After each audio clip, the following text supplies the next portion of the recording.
Muito bem. Então vamos para o terceiro elemento desta parte final para desenvolver espiritualidade.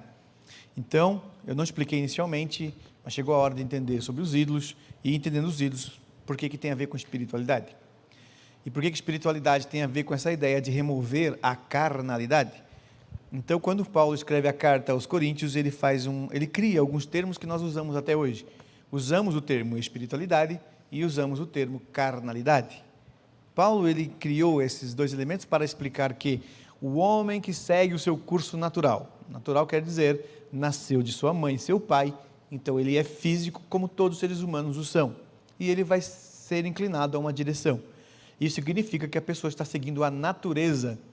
Carne quer dizer natureza, corpo, sarx, em termos gregos.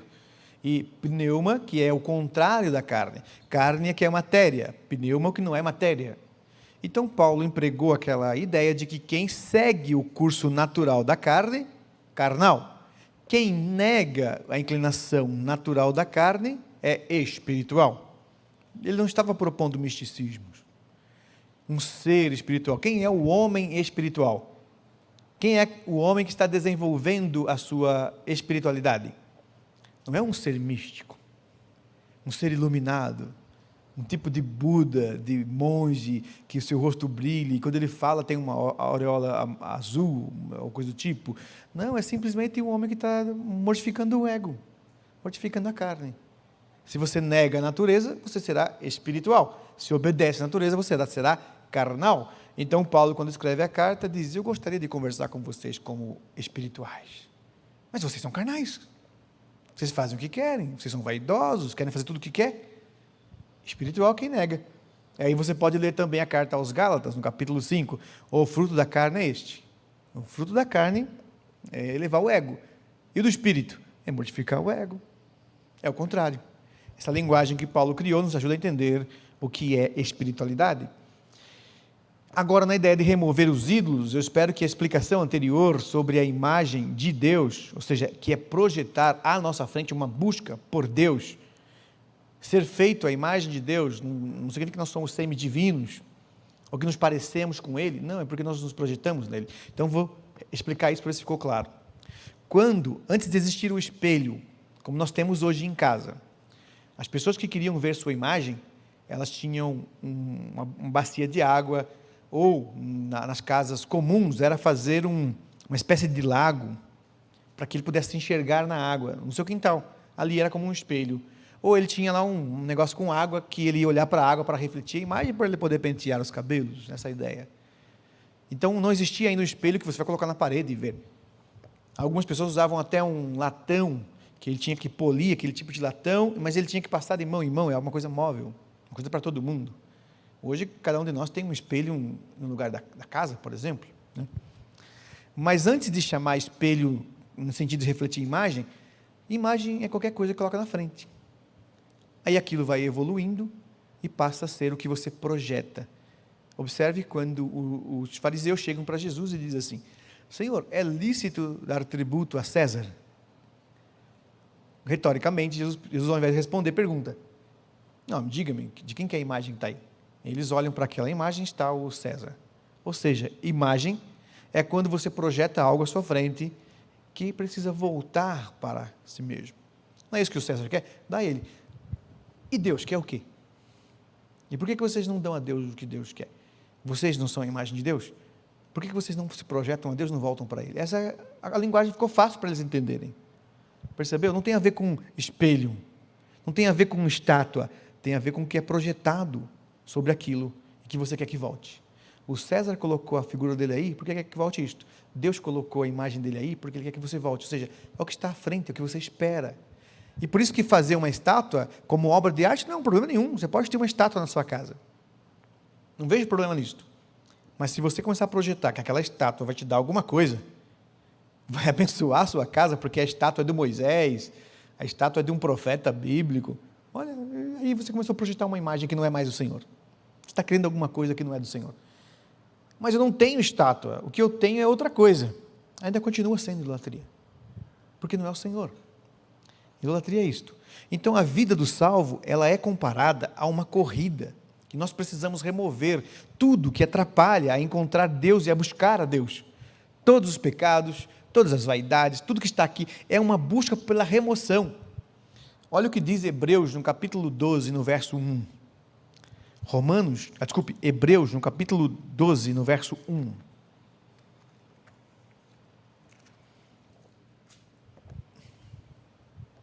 O autor aos Hebreus, assim como Paulo, embora não se sabe quem escreveu este discurso, porque é uma homilia, não é uma epístola, é uma homilia aos Hebreus. Quem escreveu esse texto não sabemos, mas as pessoas às vezes apostam que foi Barnabé, Silvano, e poucos acham que foi Paulo. Se tiver que colocar a mão no fogo, eu coloco por Paulo, evidentemente, mas não estou dizendo que Paulo escreveu. Mas as figuras, os pensamentos são parecidos com o de Paulo, inclusive em comparar a vida cristã como uma espécie de corredor, uma espécie de esportista que tem que se dominar, tem que vencer, tem que remover os pesos para correr bem. Então, se não foi Paulo que escreveu, quem escreveu pensava como ele, usava as metáforas dele, as figuras dele do mesmo jeito. Mas no capítulo 12, no verso 1, diz assim exatamente em Hebreus: portanto também nós, visto que temos a rodear-nos tão grande nuvem de testemunhas, desembaraçando-nos de todo o peso e do pecado que tenazmente nos assedia, corramos com perseverança a carreira que nos está proposta. E aí segue. A figura que ele emprega é assim: olha, nós que temos tantos exemplos de pessoas que alcançaram um testemunho de Deus, nós também precisamos buscar a mesma coisa que eles buscavam. E o que nós vamos fazer? Nós devemos correr nessa direção, andar na mesma direção, buscar o que eles buscavam. De que maneira? Olha, escapando das tentações, desembaraçando, ou seja, tira isso que está te prendendo. Não é uma busca para ser maior, aumentar a santidade, é para ser menos. Tem muita coisa atrapalhando, tem coisa me puxando para todo lado, que não me deixa olhar para Deus, e eu tento buscá-lo, tem tanta coisa me puxando, mas por quê? Porque está aqui preso. Então, afasta disto. Essa é a ideia. Romanos, no capítulo 12, Romanos, capítulo 12, verso 4 a 6. Lembre-se que estou lendo só alguns versos, você vai se lembrar de outros aí. Romanos, no capítulo 12, verso 4 a 6.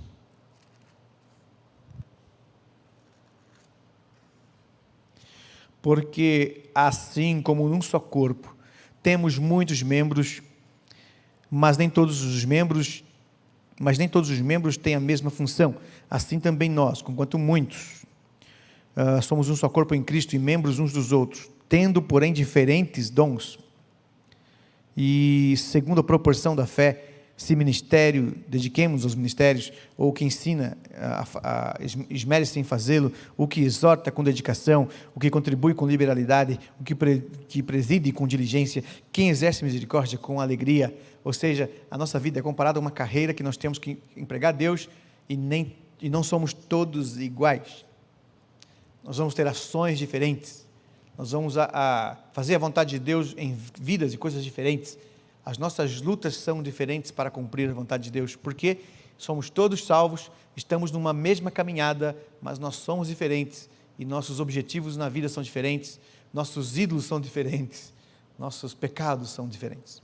A corrida é a mesma, mas como nós vamos nos libertar do que nos atrapalha, é completamente diferente e singular.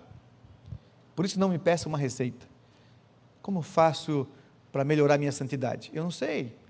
Olha para a tua vida e descubra assim, quem você é, o que você faz, o que você pensa, e compara com Cristo. Não tem que tirar um monte de coisa aqui, ainda tem muita coisa carnal. Então remova, e a sua luta é diferente da minha. Tem coisa presa aos meus tornozelos, que me impede de correr, e que é difícil tirar, e que eu fico lutando, não, sai daqui, eu vou lutando para me livrar, e que talvez para você não seja um peso tão grande. Para você é uma coisa leve. Não, isso aí eu já removi da minha vida tão facilmente. E talvez tenha coisa que para você, uma bola de metal presa nos tornozelos, pesadíssima, e que eu digo, mas isso aí é fácil, isso aí eu já removi faz tempo. Somos diferentes. E por isso não podemos julgar as pessoas com base em nossa própria vida. Não podemos condená-las pelas suas lutas, porque cada um tem a sua luta. E é diferente. Nós temos a mesma rota, o mesmo Deus, a mesma carreira, mas o que nós fazemos para chegar até lá é diferente. Diferente e singular, o que vale dizer. O que eu já vivi até aqui, o que eu tenho para viver, não sei quanto tempo, só Deus sabe, ninguém vai poder viver, só eu. Você não vai poder viver as minhas lutas, nem eu a sua. Eu acabei de falar com o Vitor, tem 18 anos, né? 18 anos, então, o que o Vitor tem pela frente para viver, olha, nenhum de nós vai viver, só ele, é singular. É o mesmo Deus que o meu, a mesma carreira que o meu, quer chegar no final, quer chegar onde quer chegar, nesse sentido somos iguais, mas nós vamos fazer coisas diferentes na vida, teremos vidas diferentes, e ninguém pode viver a do outro. Agora, olha o que diz 1 Coríntios, capítulo 12, primeira carta aos Coríntios, capítulo 12, versos 5 e 6. Algumas dessas notas não estão aí, mas observe, nós todos estamos numa corrida, somos comparados a uma corrida, somos diferentes na corrida, não, mesma corrida, corredores diferentes, raias diferentes, mas na primeira carta aos Coríntios, no capítulo 12, nos versos 5 e 6,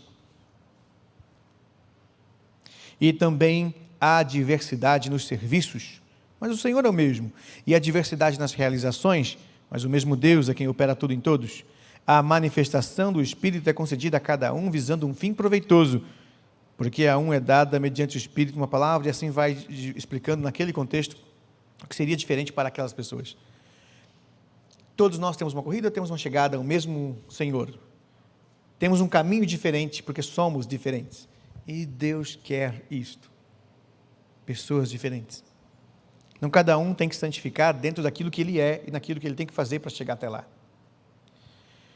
Filipenses, no capítulo 2, verso 12, nós temos um segundo elemento sobre como remover os ídolos. Nós estamos falando que cada um tem o seu ídolo. Todos estão na mesma corrida e na mesma direção. Filipenses, capítulo 2, do verso 12 até o 16.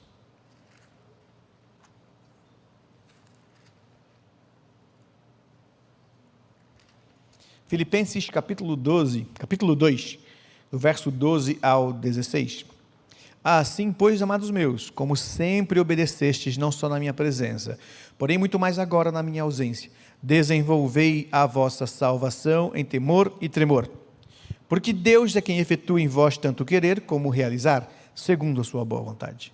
Fazei tudo sem murmurações nem contendas, para que vos torneis irrepreensíveis e sinceros, filhos de Deus, inculpáveis no meio de uma geração pervertida e corrupta, na qual resplandeceis como luzeiros no mundo, preservando a palavra da vida, para que no dia de Cristo eu me glorie de que não corri em vão, nem me esforcei inutilmente.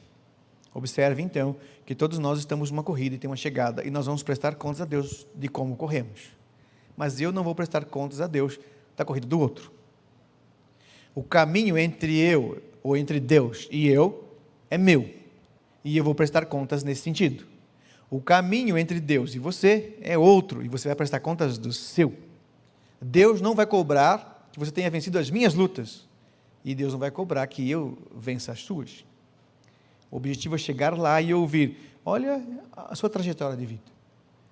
Por isso que não pode se comparar do outro. Cada um tem a sua. Deus não quer todo mundo igual. Deus não quer todo mundo uniformizado. Diferentes. E temos que respeitar pessoas diferentes de nós, com lutas diferentes, mas buscar o mesmo Deus e ver a vida como uma corrida para chegar até Ele. E Ele é a nossa imagem, é Ele que buscamos, e nós estamos retornando para Ele. Então todos estão na mesma corrida e na mesma direção, todos iguais, mas todos são diferentes, com lutas diferentes, com carreiras diferentes para glorificar Deus. E você tem que reconhecer a sua. O que Deus pede que você remova da sua vida para andar na direção dEle é diferente do que Ele vai pedir a mim. O capítulo 3, verso 13 a 15, também da carta aos Filipenses, olha o que diz, capítulo 3, do verso 13 até o verso 15. Irmãos, quanto a mim, olha Paulo dizendo, quanto a mim, não julgo havê-lo alcançado, mas uma coisa faço, esquecendo-me das coisas que para trás ficam e avançando para aquelas que diante de mim estão, prossigo para o alvo, para o prêmio da soberana vocação de Deus em Cristo Jesus. Agora ele diz, todos nós que somos perfeitos, ou seja, maduros, tenhamos este sentimento. E se porventura pensais de outro modo, também isto Deus vos esclarecerá. O que Paulo está dizendo agora? Eu tenho uma carreira. E se você olha para a minha vida, vai descobrir, Paulo, você já avançou tanto na sua carreira. Ele vai dizer, sim, como eu sei que avancei tanto? Como medir que eu estou avançando ou não? Não pode ser da chegada, porque se for pela chegada, eu não sei quanto tempo eu tenho de vida. Eu não sei quando termina esta rota. Se a gente pensar nesse sentido, Deus não disse quanto tempo nós vamos viver aqui na Terra. Né? Se você vai viver 20, 30, 40, 50, 60, 100, 110, 120. Se ele me perguntar, eu vou dizer 200, para começar. E depois a gente combina o resto. Mas não é assim, ele me perguntou, não sei quanto tempo. Então não é a chegada. Você avançou mesmo? Então me diga, onde você estava e o quanto falta para chegar a Deus. Paulo está dizendo, não, eu não estou dizendo que já cheguei. Eu não sei, mas eu posso medir. E como você mede? Eu estava naquela direção, Deus virou a minha mente, e agora? Eu não posso ficar aqui, e eu fui removendo o pecado, fui deixando as coisas para trás, fui me desembaraçando do pecado, que tenazmente me assedia, fui vencendo, eu descobri, existe uma rota, porque lá está Deus, Ele é a minha imagem, Ele é a rota, então eu vou buscá-lo, de que maneira? Tirando, eu vou diminuindo, e Deus vai aparecendo, Cristo vai aparecendo, mas Ele aumenta e eu diminuo, e de repente você diz, você já avançou muito, né? Sim, como eu meço? Daqui para frente não dá para medir, eu não sei quanto tempo tenho ainda, mas se eu medir daqui lá, eu posso dizer que eu cresci muita coisa. Aumentou a sua santidade? Não, eu desenvolvi o que eu era lá. Eu poderia ter ficado aqui e não fazer nada, seria salvo do mesmo jeito. Mas eu pensei, Senhor, não posso pagar pela salvação, mas eu vou morrer tentando. Como eu posso viver para o Senhor? De modo que seja a minha vida uma dádiva de retorno e gratidão. Então eu vou viver a sua vontade. E como eu faço isso? Vou removendo os pecados. E de repente, quando você percebe assim, mas espera aí, o Paulo Henrique que está aqui não tem nada a ver com aquele. Então eu não aumentei a minha santidade. Não é assim que se mede. Mas diminuiu o Paulo Henrique. Porque se não diminuiu, então é porque eu não entendi a mentalidade de desenvolver a santificação. Não tem Cristo aparecendo mais. E se eu continuar, até que chega um dia, você sonhava com 200 anos. Mas é até aí só. Então Paulo disse, não julgo que já alcancei, mas uma coisa faço, eu vou removendo. Tem um dia a mais, Senhor? Sim, mais um dia para remover coisas. Então vou ensinar uma oração para você. Todos os dias, quando você acordar, pela manhã, e os seus olhos, quando abertos, observar a luz, e você tem que se surpreender. Puxa, eu estou vivo. Olha quanta gente morreu, melhor do que eu. Gente mais útil do que eu, Deus levou. E Ele deixou aqui. Ele me deu uma chance a mais, me deu uma dádiva. Toma aí de presente. 24 horas para você experimentar o mundo e me conhecer. Aí você fica assim, mas Senhor, eu estou tão grato, porque é um dia para não chegar aí do mesmo jeito. Se for hoje o último dia da minha vida, como disse um provérbio romano, viva todos os dias como se fosse o último, porque um dia será. Então você vive aquele dia. Se for este o último dia, Senhor, eu quero chegar aí melhor do que estava ontem. Então, eu quero terminar esse dia assim, eu já não sou mais o mesmo. Hoje eu aprendi mais do Senhor. Hoje eu estou mais experiente. Por quê? Porque experimentei. Não é porque o tempo passou. Se o Senhor olhar para quem eu era ontem, hoje eu não sou mais o mesmo. Essa oração tem que ser pela manhã. Senhor, esse dia eu quero chegar mais perto do Senhor. Outro dia, Paulo diz, chegou já, Paulo? Não, claro que não julgo que cheguei. Mas uma coisa eu faço, Ele me deu um dia para que eu não seja mais o mesmo. Remova mais pecados. E eu vou deixando. E quando eu olho para o meu rastro, eu vou percebendo o quanto já não é. Foi ficando daquela carreira. E se Deus me der mais chance na vida, eu vou mais. Então não tem aposentadoria. Não tem esse negócio, estou há 40 anos na igreja, então tá bom, pastor, deixa isso para os jovens. Não existe aposentadoria na espiritualidade. Pelo contrário, quanto mais velho você chega, aí você pode se tornar ainda mais sábio e falar assim, meu amigo, você tem uma carreira, não tem? É diferente da minha. Mas olha, quantas coisas eu passei na vida, então eu estou melhor para te ajudar. Se fosse quando eu estivesse aqui, olha, eu ia te julgar e condenar, mas agora eu descobri que eu sou mais pecador do que você. Você percebeu? Então você é até melhor. Eu não sei por que as pessoas, quanto mais velhas, parece que piora. Não é? Mais arrogante, mais invejosa, mais soberba, e porque não entenderam, não estão fazendo remover os ídolos é isto, é colocar Deus e depois buscá-lo, porque tem muita coisa na frente. Então todos estamos numa corrida, todos, né? E aí nós somos diferentes nessa corrida, a maneira como vamos chegar a Deus é diferente, cada um tem a sua, é singular, e ainda eu a cada dia tenho que avançar um pouco mais, e a forma de medir é o que eu já passei, é o que eu já removi. Então, quando perguntar para alguém assim, você já cresceu em santidade? Não, não é uma boa pergunta. Você desenvolveu a sua salvação desde o dia em que conheceu Cristo? E a pessoa, sim, ouça minhas orações para você ver como elas são mais puras. Olha a minha função na igreja. Não conte isto, conte assim, eu vou te contar quem eu era e o que tenho me tornado. O que você ia ver na minha vida se tivesse me encontrado há 10 anos atrás. Você não ia ver Cristo, mas hoje você vê um pouco mais de Cristo. Então você já alcançou? Não alcancei ainda. Mas uma coisa eu faço. Todos os dias que eu vou conhecendo esse homem, fica um pedacinho pelo caminho. Percebeu? Aconselhamento orgânico precisa disso. Você influencia as pessoas a fazer a mesma coisa. Você na sua rota, eu na minha, mas todos estamos na mesma direção, no mesmo Deus, mas caminhar diferente. Eu não vou passar metade das lutas das pessoas que aconselho. Mas eu tenho que lembrar, é a sua vida, não a minha. É o seu sofrimento, não o meu. E você tem que honrar Deus aí. Ah, mas meu pai me jogou na lata de lixo quando eu era criança. Sua rota de vida. Você tem que glorificar a Deus assim, nesta rota de vida. Ah, mas o outro, você viu só, o pai dele é tão bondoso, é justo isso? Nós estamos igualando pessoas, uniformizando. O que Deus está pedindo de você é a mesma coisa que o outro. Ele tem que glorificar a Deus lá, cada um tem sua rota, sua vida. Nós não vamos repetir experiências.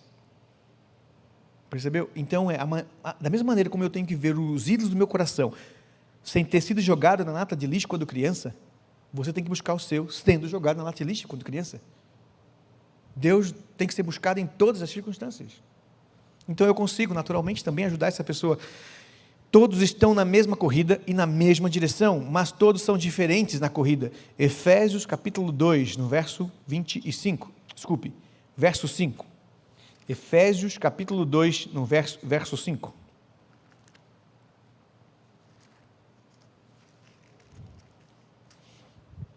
Olha o que diz Efésios capítulo 2, versículo 5. E estando nós mortos em nossos delitos, nos deu vida juntamente com Cristo. Pela graça sois salvos. Nós somos todos iguais na salvação, mas são pessoas diferentes sendo salvas porque somos salvos por Cristo e por nenhum dos nossos méritos. Nada. Não é por beleza, por habilidade, por classe social ou qualquer outra coisa que fez com que Deus gostasse mais de você do que do outro. Todos somos salvos pela graça, porém, somos diferentes. Olha o que diz Colossenses capítulo 3, verso 5. Todos nós entramos nessa corrida pelo mérito de Cristo, mas todos nós somos diferentes. Capítulo 3, no verso 5 de Colossenses. Fazei, pois, morrer a vossa natureza terrena, prostituição, impureza, paixão lasciva, desejo maligno e avareza, que é idolatria. O que significa isto? Que todos nós, você e eu, temos uma carreira com vários obstáculos, que embora tenha nome na Bíblia, é diferente para nós.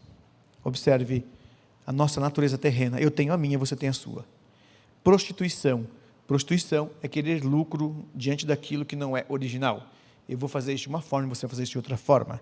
E impureza. As impurezas que eu vou praticar na vida por ser um homem carnal, pecaminoso, é diferente da sua. A natureza que eu estou lutando é diferente da sua. E as paixões que eu tenho são diferentes das suas. Os desejos malignos são diferentes dos seus. A avareza é diferente da sua. Cada um tem a sua. Somos salvos pelo mesmo Cristo, mesma carreira, mas todos nós vamos lutar com pecados de forma diferente. Não existe um padrão. Todos são diferentes nessa corrida. E todos possuem obstáculos, porém, são obstáculos individuais. Hebreus 5,12.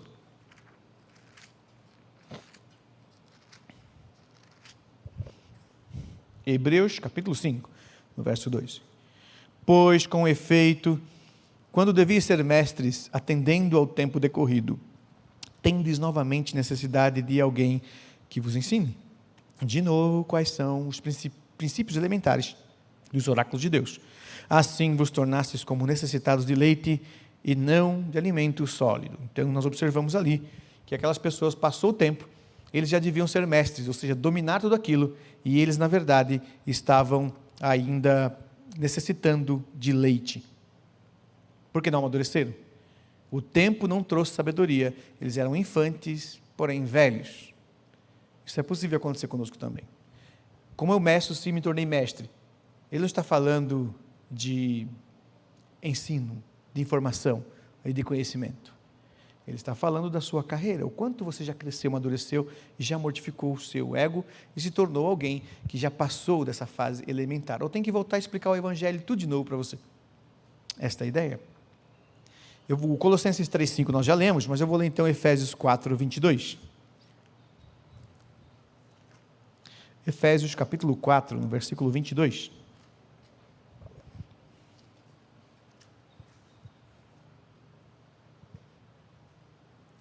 No sentido de que quanto ao trato passado, ou seja, com aquela velha vida que vocês não deviam mais vivê-la, vos despojeis do velho homem que se corrompe segundo as concupiscências do engano. Então observe que Paulo não está falando isto para incrédulos buscarem a conversão, buscarem o Cristo para deixarem de ser. Ele está falando para quem já é salvo, que deveria viver de modo digno da vocação que recebeu no Senhor, não andando mais como gentio e alertando, se você não fizer isto, a sua carne continuará corrupta e você continuará a se corromper. Sua carne não é confiável. Homem que confia em si mesmo, homem que pensa de si além do que convém, não cabe nas Escrituras. Não tem chegada. E quando o indivíduo diz que chegou, já não chegou mais. Quando o indivíduo diz que é, já não é mais. É como a humildade, já pensou nisto? Que humildade, quando você reconhece que tem, é porque não tem. É exatamente isso. A espiritualidade também.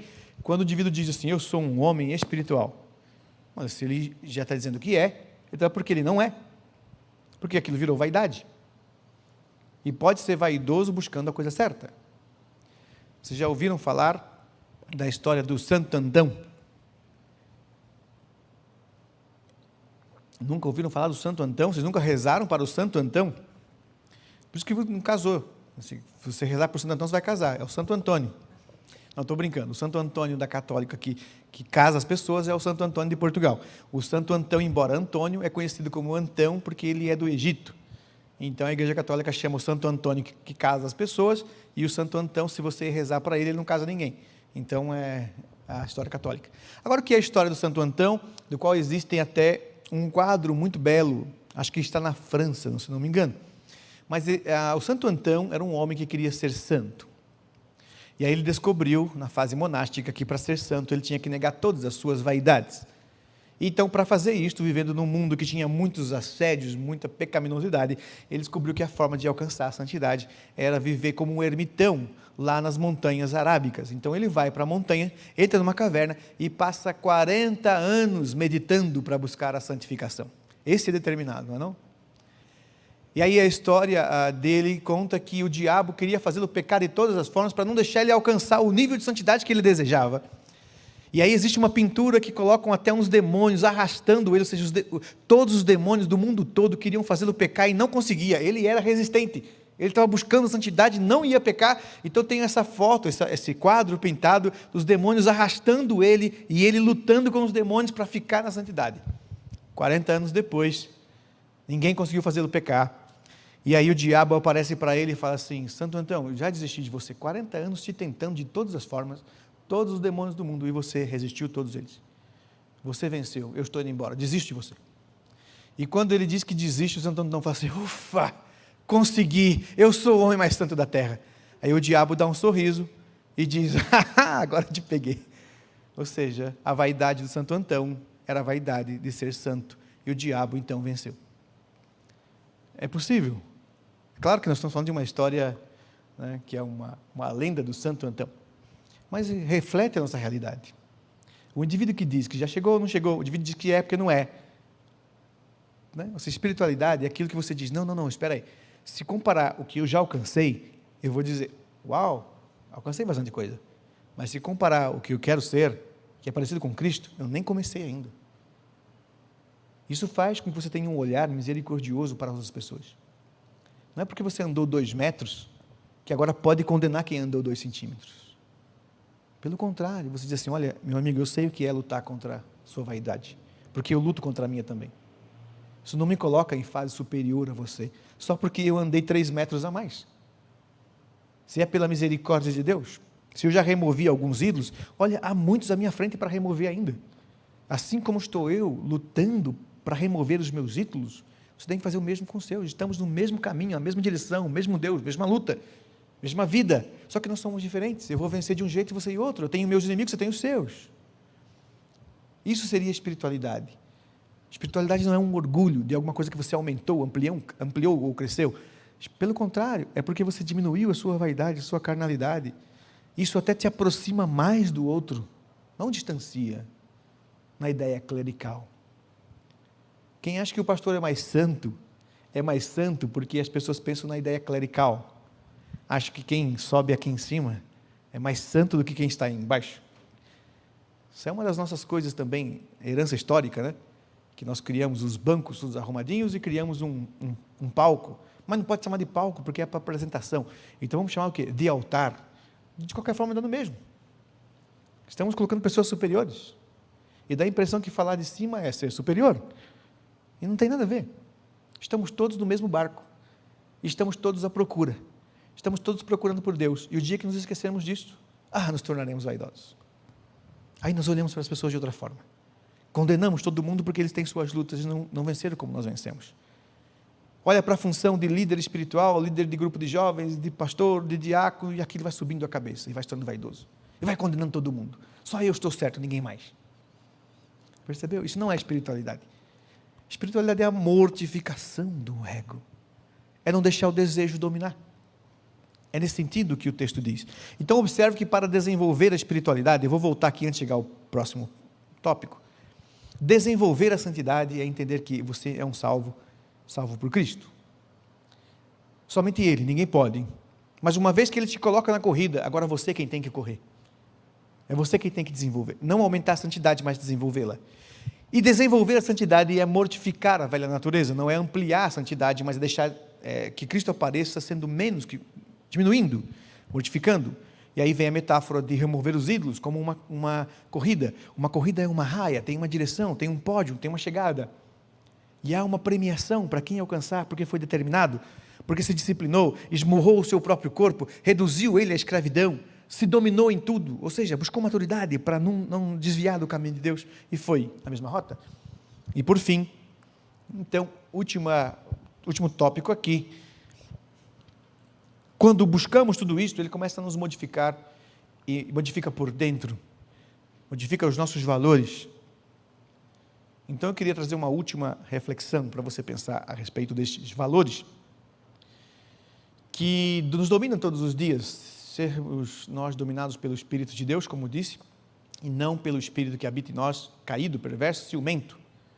Como diz o texto de Tiago, o Espírito que há em nós conduz ao erro, ao desejo.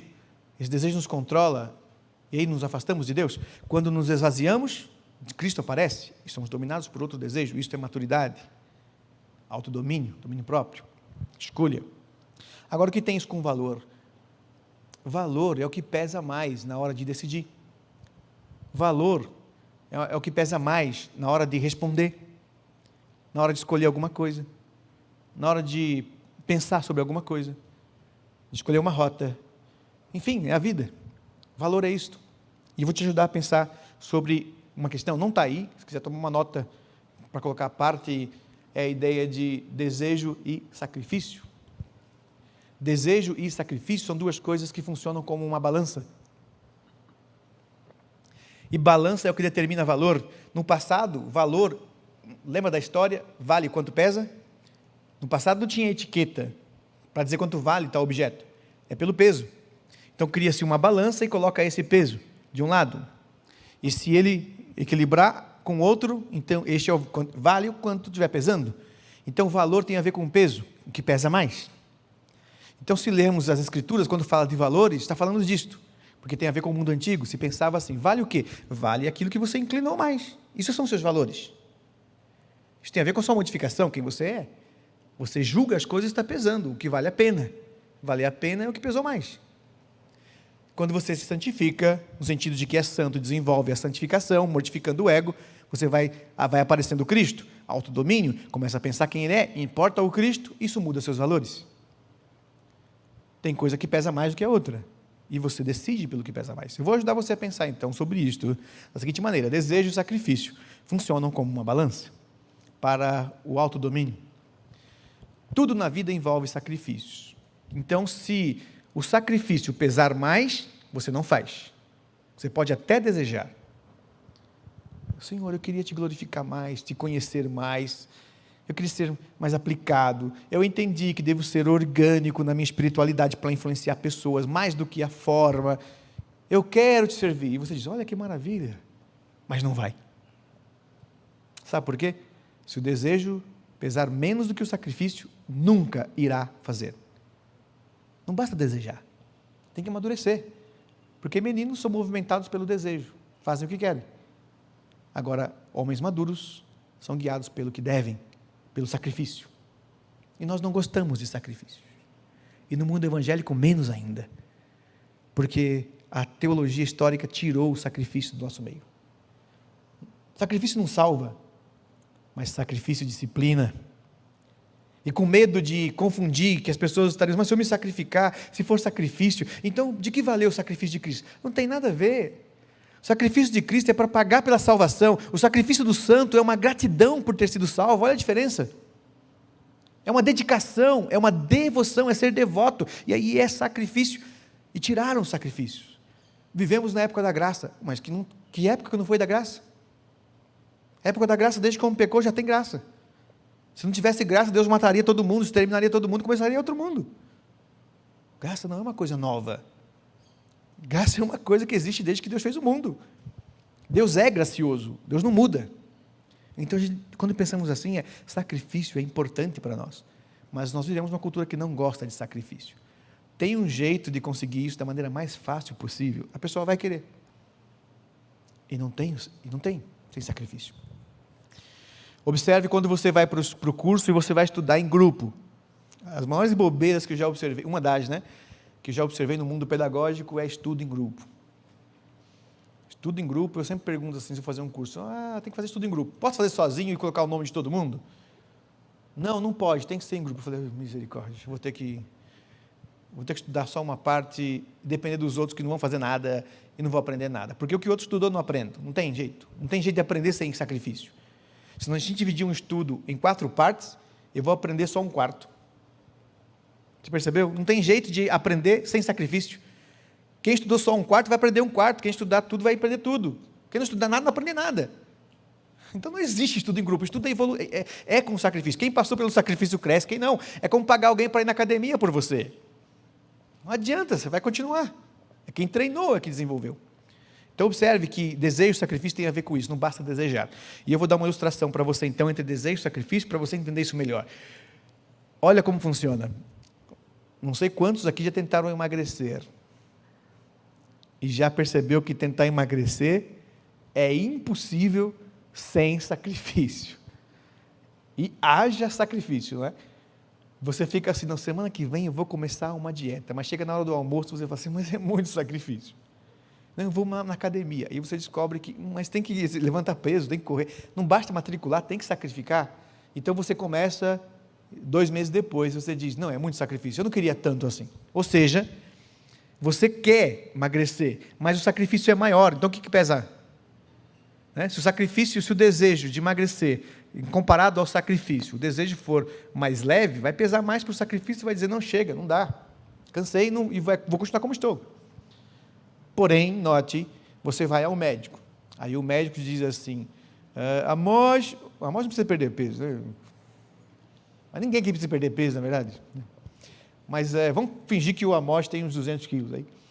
E aí ele vai no médico, o médico fala para você, Amós, é o seguinte, ou você perde agora 30 quilos na próxima semana, não precisa nem voltar aqui, porque você vai estar morto. Aí o Amós pega, o desejo de viver agora, que era só um desejo de emagrecer, que não pesava nada no sacrifício, agora de repente a balança faz assim, vai lá para o chão, porque o sacrifício fica levinho. Amanhã ele acorda às 5 horas da manhã e está correndo, fazendo dieta, comendo alface, com cenoura de sobremesa, né? É fácil, por quê? Porque o desejo de viver é maior que o sacrifício, ele paga o sacrifício, percebeu? Então não adianta você também falar assim, não, mas eu quero honrar a Deus, eu quero melhorar minha santificação, minha vida, eu quero, isso é saudável, mas você não vai conseguir, porque a menos que você ame isto mais do que o sacrifício, porque não tem jeito de chegar lá sem sacrifício. Por isso eu mencionei a ideia de ler a Bíblia. Vou ler a Bíblia para ter. Nunca vai ter. Porque você não quer ler a Bíblia. Você diz que quer, mas quando percebe que é sacrifício, aí fica difícil. Aí você até começa e desiste. Quando você acha que orar é perda de tempo, que é difícil, então não vai mais. Vai por um tempo, não vai mais. Mas quando você entende assim o quanto você quer aquilo de verdade, e aquilo é maior que o sacrifício, você diz, é pouco. Olha, eu posso pagar esse preço, é barato. Esse sacrifício fica barato. Então é nesse sentido que eu estou dizendo para você sobre valor e sobre balança. Mas nós vivemos numa geração que nos confunde muito. Então pense um pouquinho sobre 4 pensamentos que quero colocar para vocês aqui, final, para encerrar. Primeiro, o eros platônico. Na antiguidade, homens sábios queriam entender o que movimenta o homem, o ser humano. E o Platão, um homem que não crê em Deus, ele observou a humanidade e propôs que o que movimenta o homem é o desejo. É isto. O desejo domina, as pessoas querem, e o que elas querem, elas vão atrás. Então a ideia do que dá vida, o que movimenta, o que faz o homem buscar, o que faz ele se mover, é o amor. Isso é chamado de amor platônico, se você já ouviu isso. Amor platônico é um desejo não correspondido, é um desejo aberto, porque ele serve para, enquanto o desejo existe, e uma vez que ele for realizado, ele já não é mais eros. Se você um dia pensou que eros, que tem a ver com vida sexual, do erótico, não tem nada a ver. Platão não está pensando só nisto. Ele está pensando em qualquer coisa que você queira e você vai atrás. Será que os homens hoje são platônicos? Eu quero fazer isso, mas por quê? Porque eu imaginei, ou seja, projeta uma imagem, se vê naquela imagem e paga o preço para ter. E o dia que ele alcança, o que acontece com ele? Descobre que a vida nunca acaba, não é? Eu queria tanto ter aquele carro novo, você trabalha, economiza, o dia que você compra, você fica assim, mas o meu vizinho tem um carro melhor que esse. Aquele seu carro já não serve mais. Ele já é ultrapassado. Não é? Você quer uma realização na vida, meu sonho é passar na faculdade. O dia que você passa, fica assim, mas agora não adianta, agora tem que estudar, tem que se formar. E o dia que você se forma, descobre, não, agora tem que arrumar um emprego. E o dia que você arruma um emprego, descobre, agora tem que economizar e comprar a minha casa. O dia que você paga a sua casa, fica assim, e agora? E agora tem que comprar um sítio. E depois? Depois tem que conhecer o mundo. E depois? Depois tem que morrer e ir para a sepultura. É assim, não tem fim. O dia que você para de desejar, a vida acaba. Assim foi o Platão. Então, um desejo correspondido, quando você encontra, acaba o desejo, não é isto? Ele desaparece e precisa de novo. Porém, hoje os homens vivem assim. O desejo domina e você não é cristão quando você está vivendo assim. Porque Cristo não ensinou isto. Não ensinou você a buscar os seus próprios desejos e a viver atrás de coisas que você pode se realizar aqui na Terra. Estas coisas são temporárias e faz parte da sua rota. Trabalhar, ganhar dinheiro, economizar, comprar, vender, faz parte da vida natural de todo ser humano. Tem que fazer bem, claro, mas não é esse o final. Lá atrás tem Deus. Eu projeto Deus. Por que eu tenho que fazer isso de forma tão bem feita? Para conhecer Deus. Para não ser mais quem sou ao fazer isto. Por isso é diferente das outras pessoas. Entretanto, um outro homem depois, que nós conhecemos muito bem, o Aristóteles, ele não concordou muito com Platão e disse, Platão, não existe só isto é verdade, mas existe uma outra forma, e a outra forma que o Platão deduziu, que o Aristóteles deduziu, que move o homem, ele chamou também com uma outra palavra grega chamada eivimonia, que é transliterado aí por eidaimonia, e eidaimonia, você vai encontrar isso nos textos, mas o correto é eivimonia. E por que isso? Para você entender, para quem não estuda grego, que quando nós temos ali o prefixo eu, de eu, daimonia, ou eivimonia, a pronúncia correta, o eu é uma coisa boa. Por isso, quando você estuda o eucalipto, ou vê o eucalipto, você tem que falar assim, o que é o eucalipto? É uma boa sombra. Eutanásia, ou eutanasia, é uma boa morte. Então tem um eu para tornar uma coisa boa. E o Aristóteles diz assim, existe o demônio, é literalmente isso, eivimonia quer dizer bom demônio. Demônio é sorte, é destino, é controle, é espírito, como aparece para nós na Bíblia como sendo espíritos maus, né? Mas ele falou, tem um espírito bom, chamado eivimonia, que é o eu demônio, um bom demônio. E o que é esse bom demônio na mente do Aristóteles? Que move o homem junto com o eros platônico. é elevar o seu espírito.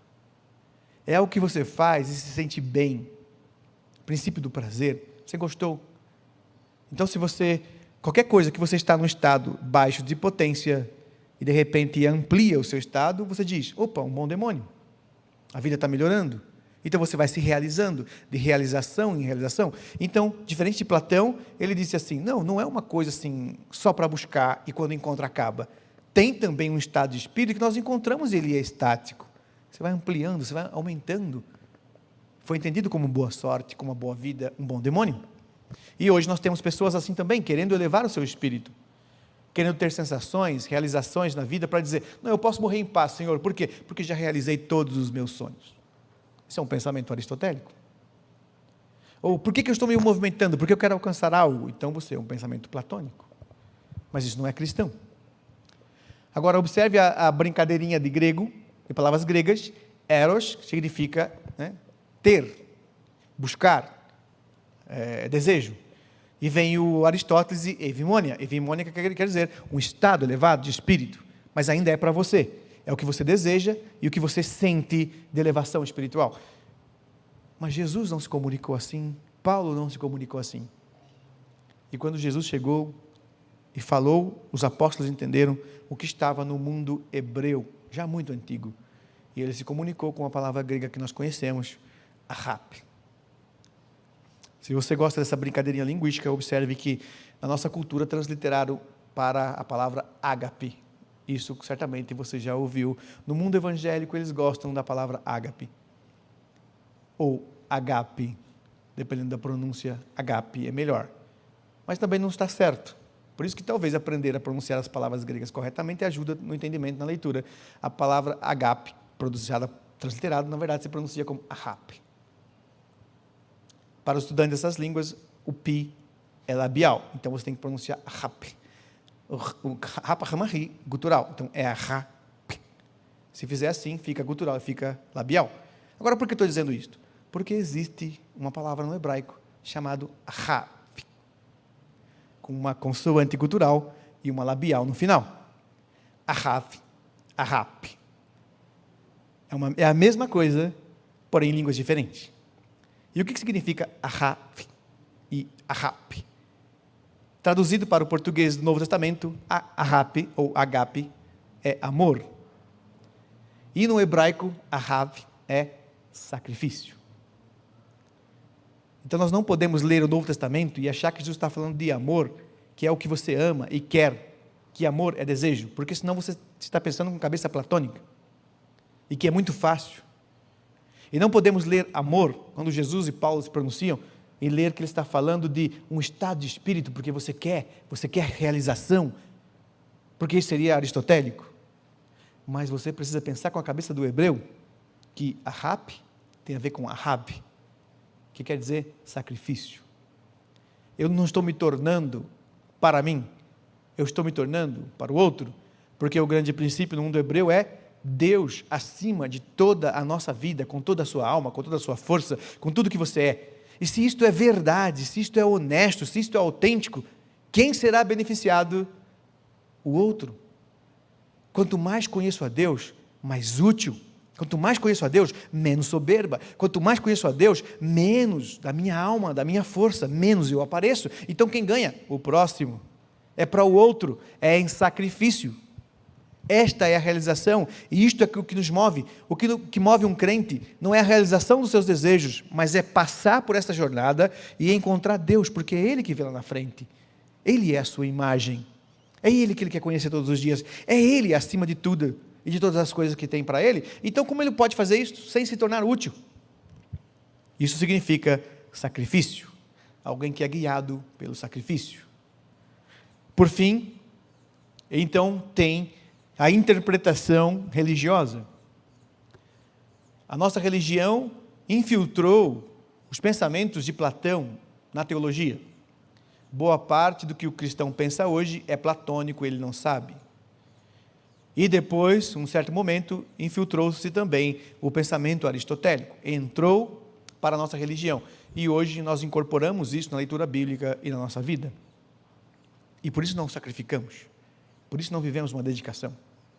e por isso não amamos mais a Deus do que a nós mesmos, isso não reflete no amor cristão por todos aqueles que estão à nossa volta, como aconselhamento orgânico. Então, cuidado com um Deus fabricado, ou modificado pelo menos, pelo princípio da religião, que nada mais é que pensamento platônico ou aristotélico, dando aos homens um desejo. Deus quer ajudar você a realizar os seus eros, ou quer dar a você um bom estado de espírito, uma vida tranquila, para que você viva aqui realizado. Não é nada disto. Deus quer que você passe pela vida e lá no final descubra: Senhor, olhe pelo rastro, como eu te conheci e como o conheceram, por ter passado por esta vida. Olhe para a história da minha vida e veja quem eu fui e o que me tornei, não para minha soberba, mas como o Senhor foi visto. Cada vez que me aproximei do Senhor, o Senhor cresceu e eu diminuí. Esse é o princípio da espiritualidade. O que isso tem a ver com tudo que nós falamos sobre aconselhamento orgânico? Sem isto, olha, não adianta querer ser conselheiro, discipulador, pastor, influenciar pessoas, que ainda vai ser vaidade. Aconselhamento orgânico. Aí você pode se estruturar, pode aprender técnica, pode estudar, pode ler para aperfeiçoar suas habilidades, mas nunca fazendo uma dicotomia daquilo que você é organicamente. Espero que tenha ajudado você a alcançar isso de alguma forma, para desenvolver a mentalidade do conselheiro, a habilidade ministerial e agora a espiritualidade do conselheiro.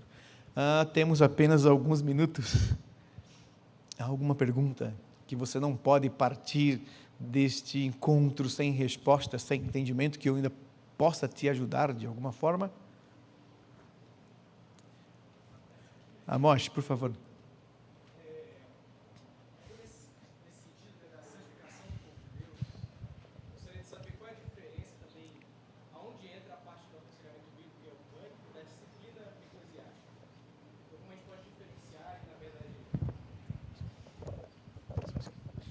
Então repita aí, por favor, Amós, no microfone agora, para todos te ouvirem, por favor. Para gravação, para ficar gravado. 5h30? Então não estou brincadeira, pode falar, Amós. Mas nesse sentido, né, de santificação do povo de Deus, a diferença e talvez a relação, onde entra o aconselhamento bíblico orgânico e aonde entra a disciplina eclesiástica no sentido de público, né, e da comunidade cristã. Sim, embora esta sua pergunta, eu devo iniciar dizendo que temos que respeitar as igrejas e as estruturas de cada uma delas, né? Cada igreja tem para si um tipo de determinação do que é disciplina eclesiástica pública ou não. Então eu vou responder como eu penso e como fazemos até em nossa igreja, assim fica mais fácil, né? Respeitando as diferenças possíveis entre igrejas. Mas, a meu ver, pecados, todos nós somos pecadores, então se todos os pecados tivessem que ser disciplinados publicamente, então todos nós deveríamos ser todas as semanas, não é isso? Então tem que haver diferença, mas não tipos de pecado. Pecado sempre será pecado. Pecado sempre será rota diferente de Deus, tem que ser corrigido, independente do tamanho, não tem tamanho de pecado ou diferença nesse sentido. Agora, o efeito do pecado, aí tem diferença. Então a disciplina, ela visa a restauração, assim como o aconselhamento de qualquer pecador. Eu pequei, ou não estou crescendo, amadurecendo, me ajuda a desenvolver. Então é disciplina. Disciplina é discipulado. É a mesma raiz da palavra, disciplinar e discipular. Então dá no mesmo. Agora, o que significa disciplina pública eclesiástica? A disciplina pública eclesiástica é uma reação comunitária para salvar a missão daquela comunidade. Então o efeito do seu pecado precisa contaminar os demais. E aí, para não deixar que isto prolifere ou contamine a adoração dos demais, os demais precisam reagir a você, né, nesse sentido. Então, ou seja, aí tem a ver com o efeito e não com o pecado. Todo pecado é pecado, nem um maior, nem um menor. Mas digamos, vou dar um exemplo. Se eu ofender você na rua, só estamos nós dois lá, eu me irritei com você, o Amós, e aí por aí vai, e você ficou muito ofendido, e eu falo: não, Amós, me perdoe, eu pensei do que eu falei para você, não, eu estava cheio de ira, dominado, me perdoe, você me perdoa? Aí você me diz: não, está perdoado. E ninguém ficou nem sabendo disso. Se você perdoou de verdade, você não vai nem contar para as pessoas, porque você perdoou, honestamente. E se eu me arrependi honestamente, eu vou mudar e não vou me arrepender do pecado, acabou. Né? Percebeu? Agora imagine que eu chegue aqui e humilhe todo mundo publicamente. E a igreja fala assim: nós vamos fazer nada? Ou seja, esse indivíduo vai atrapalhar a adoração dos santos? Não, espera aí. Então você tem que ser corrigido assim. Ou você muda, ou você precisa ser considerado um gentio e publicano. Não tem jeito. Aí, percebeu? É o mesmo pecado com efeitos diferentes. Então, também não são pecados assim: mas se o indivíduo mentir, é disciplina pessoal, mas se ele, sei lá, adulterar, é disciplina pública. Não, depende. Se o adultério causou um problema público, disciplina pública. Se o adultério é a esposa perdoou, ou o esposo perdoou, e ninguém ficou sabendo, não teve escândalo, ou seja, não contaminou a adoração pública e nem contaminou o testemunho que a igreja tem que preservar, não tem por que fazer isto. Seria tolice, né? Ou seja, vai expor o pecador que não contribui para o crescimento dele. Então, a disciplina sempre visa o crescimento do indivíduo. E a disciplina pública é para não deixar que aquilo afete a adoração, a santificação e a missão da igreja no mundo, dentro e fora também. É assim que eu acho que a separação ela é diferente. Então, se o indivíduo me confessa um pecado enquanto estou num ambiente de confidencialidade, né, de confidência com ele, e eu vou corrigi-lo pessoalmente. Agora, não tem a ver com disciplina pública. Senão, imagina, toda vez que a gente aconselha alguém, tem que levar. Não, ele está pecando contra Deus e contra o próximo. Então, se ele pode ressarcir aquilo, mudar aquilo sem que afete os outros, não tem nenhum problema. Não tem que ser disciplina pública, né? Entendeu aí bem a diferença? Não sei se isso explica, mas a diferença está no efeito e não no pecado em si. Muito bem. Mais alguma questão? Não precisa ser profeta para perguntar, tá? Não é porque o Amós perguntou, pode ser também um apóstolo, mas... Há alguma questão mais? Tranquilos? Todos em paz? Tem meia hora? Então, como eu já encerrei, então eu vou deixar aberto. Se você tiver uma pergunta, eu posso ampliar e até responder com mais tranquilidade, havendo tempo. Do contrário, então, eu vou até encerrar, mesmo que seja mais cedo, só para não prolongar aquilo que já encerrei aqui na reflexão. Então, tem alguém que quer aproveitar esses minutos para uma pergunta? Ok? Se não, então, acho melhor a gente encerrar, você ganha aí uns minutinhos para descansar e ter um tempo de relacionamento, mas antes de nos despedirmos, claro, quero fazer uma oração, né, com vocês para fecharmos bem isto, né? Eu realmente fico muito feliz de participar com isto, de tudo que nós conversamos, leve isto a sério. Então, eu estou aqui desde ontem, passei esse tempo com vocês, estou aqui hoje, se o Senhor permitir, fico até amanhã com alguns ainda, me relaciono com alguns, e pense dessa forma para esse encerramento. Se você entendeu isto, já é suficiente para aproveitar bem esse tempo. Quando nós estamos convivendo com outras pessoas, nós estamos em convivência. E eu poderia estar em qualquer outro lugar. Ou seja, o que eu passei com vocês, ninguém pode tirar. Sei que quem não esteve aqui pode depois dizer, mas não tem o conteúdo. Sim, conteúdo pode ter, né? Pega lá o vídeo que o Lucas gravou e por $10 ele está vendendo lá um conteúdo. Não tem problema, mas isso não significa que você se relacionou. Observou como é diferente? É diferente estar aqui junto, né, e poder conversar, mesmo que rápido, e aquele tempo vai passar na nossa existência e um dia vai terminar, um dia a vida vai terminar, né? E nós vamos prestar contas a isso, com quem nós convivemos, o que vale a pena ser lembrado. Então, por isso eu digo também da mesma forma, tudo que eu falei aqui que não foi útil, era meu, então não leve para você, mas tudo que acrescentou para a sua utilidade, foi porque também o recebi e guardei, e se isso foi útil para você, passe para outros, e assim você vai passar pela vida assim, bebendo, importando e exportando o Cristo, que é o que importa para nós. Isso se faz com a vida. Então, por isso, a nossa oração em gratidão é nesse sentido, mais de um tempo estudando, ouvindo um conteúdo, algo do tipo, é o tempo que vivemos juntos, que não pode ser repetido, que não vai ter outro, mas que aquilo que temos pela frente, possamos escolher melhor como vamos usar o tempo, a nossa convivência, para tornar Deus conhecido dessas pessoas. Portanto, vamos orar. Senhor, nosso Deus, há agora uma forma coletiva que quero representar estes que aqui comigo meditaram desde ontem, neste tema, de que o nosso interesse não é simplesmente adquirir um conteúdo, uma técnica para ajudar pessoas.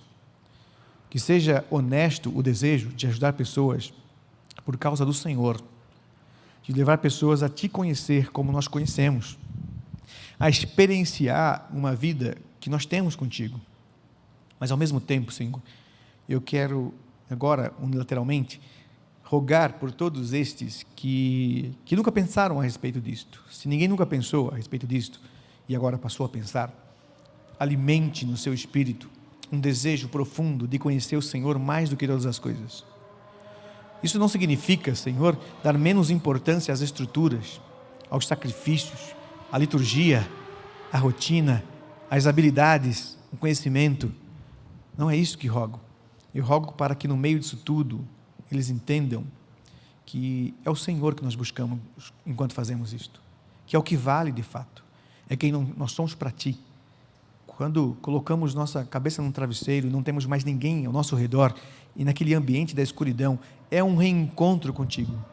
Ali nós sabemos de fato que é verídico ou não, que seja esta a autenticidade o tempo todo, em prestarmos contas a Ti apenas, a agradar somente o Senhor em tudo que nós estamos fazendo, seja pelo ministério, seja na condução de nossos familiares, seja também na execução da nossa vida comum, diária, em tudo, conhecer o Senhor e torná-lo conhecido. Use estes líderes de mocidade, pregadores, instrumentos do Senhor de alguma forma, como discipuladores e conselheiros também, a conhecerem o Senhor. Esse é o primeiro passo, essa é a primeira oração.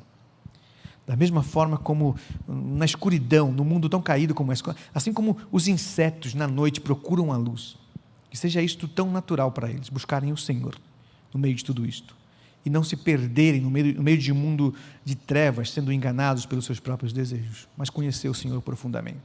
Não passar por essa existência buscando tantas distrações, esquecendo da direção de andar na rota do Senhor. Esta é a oração.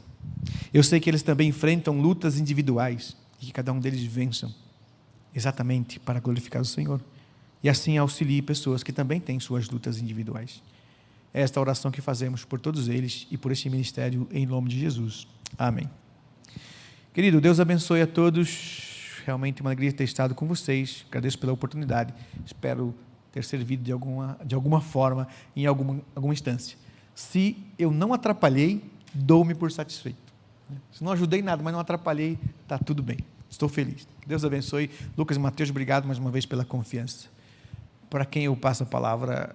Para mim. Para o Mateus. Muito bem, Mateus.